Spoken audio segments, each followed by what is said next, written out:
ये कहानी लगभग हर घर की है, जहाँ शादी के बाद लड़के की माँ और लड़के की बीवी को ये असुरक्षा हो जाती है कि कहीं उनका पलड़ा लड़के के सामने हल्का ना पड़ जाए। ऐसे में चालाक बहू सास को कैसे देती है जवाब, चलिए देखते हैं इस कहानी में। सौम्या और उसकी सास एक दूसरे से जलन की भावना रखती। दोनों के बीच सिर्फ कंपटीशन था कि आखिर शेखर है किसका।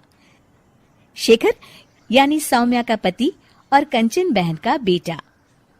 एक दिन सौम्या अपने कमरे में शेखर से फोन पर बात कर रही थी। हेलो शेखर, मैं ना आज सारा दिन घर का काम काज करके थक गई हूँ। क्यों ना शाम को किसी क्लब में चले? Okay baby. कमरे के बाहर कंचन बहन सौम्या और शेखर की सारी बात सुन लेती हैं। बड़ी आई मेरे बेटे को लेकर क्लब जाने वाली। शाम को तो वो मेरे साथ मंदिर जाएगा। शाम को शेखर जल्दी वापस आता है और सौम्या भी शानदार ड्रेस पहनकर तैयार रहती है। अरे शेखर बेटा, अच्छा हुआ तुम आ गए। बेटा लगता है मेरी कमर में लचक पड़ गई है। हाय मैं तो मर गई। अरे माँ, क्या हुआ? मेरी तो सौम्या से बात हुई थी, उसने तो मुझे कुछ भी नहीं बताया। तभी शॉर्ट चमकीली ड्रेस में फुल मेकअप में सौम्या वहां आ जाती है। सौम्या, तुमने ये क्या हाल बना रखा है? माँ की कमर लचक गई है। जल्दी चलो, हमें माँ को डॉक्टर के पास ले जाना है। लेकिन माँ अभी कुछ देर पहले तो ठीक थी। हाँ, मैं तो नखरे कर रही हूँ ना। नहीं माँ, सौम्या का ये कहने का मतलब नहीं था। चलो, हम अभी डॉक्टर के पास चलेंगे। सौम्या परेशान सी माँ की तरफ देखती है। शेखर माँ को पकड़कर कार की तरफ ले जाता है कि तभी कंचन सौम्या की ओर देखकर आंख मारती है। कंचन सौम्या की तरफ शरारती हंसी हंसते हुए कहती है, सौम्या बेटा, जरा खाने में कुछ चटपटा बना लेना।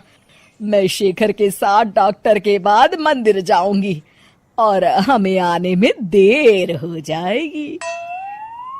शेखर और कंचन जैसे ही कार में बैठने जाते हैं, सौम्या वहां आ जाती है। शेखर, मुझे ना माँ की बहुत चिंता हो रही है। क्यों ना मैं भी आपके साथ चलूं? खाना मैं घर आकर बना लूंगी। वाह सौम्या, तुम कितनी अच्छी हो। तुम्हें माँ का कितना ख्याल है। सौम्या कंचन की ओर देखते हुए, आखिर तुम्हारी माँ मेरी माँ भी तो है। अरे नहीं सौम्या बेटा, तुम परेशान ना हो। अरे माँ नहीं, सौम्या भी आपके ठीक होने तक परेशान ही रहेगी और उसका मन भी काम में नहीं लगेगा। चलो सौम्या, तुम भी साथ चलो।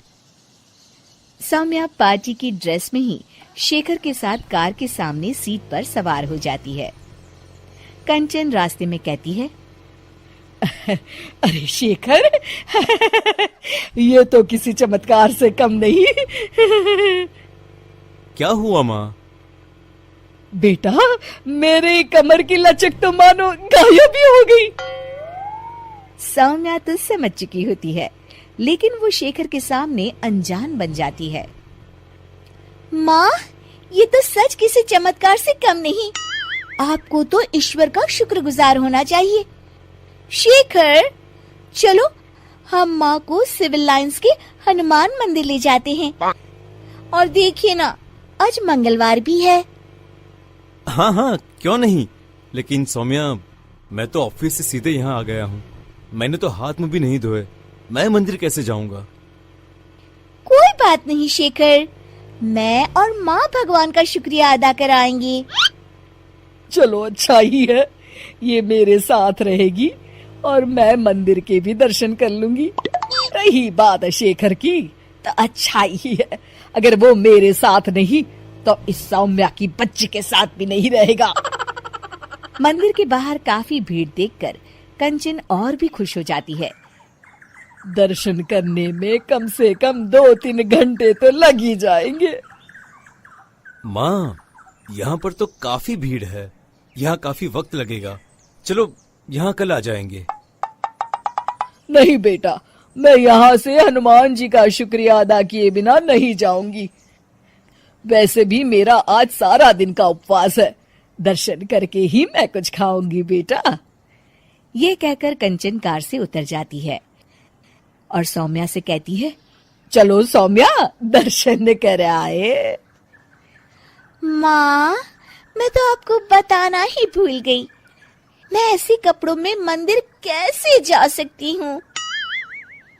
अरे सौम्या, मैंने तो ध्यान ही नहीं दिया। ये कपड़े तो काफी छोटे हैं, मंदिर में पहनकर जाना ठीक नहीं रहेगा। और बिना दर्शन किए माँ कुछ खाएगी नहीं। अब क्या करें? अरे करना क्या है, माँ दर्शन कर ले, हम यही कार में माँ का इंतजार करेंगे। माँ, आप मंदिर में दर्शन करें, तब तक मैं और सौम्या पास के होटल से कुछ खाकर आते हैं। और हाँ, आपके लिए भी पैक करवा लेंगे। फिर क्या था, निराश चेहरा लिए कंचन मंदिर चली जाती है।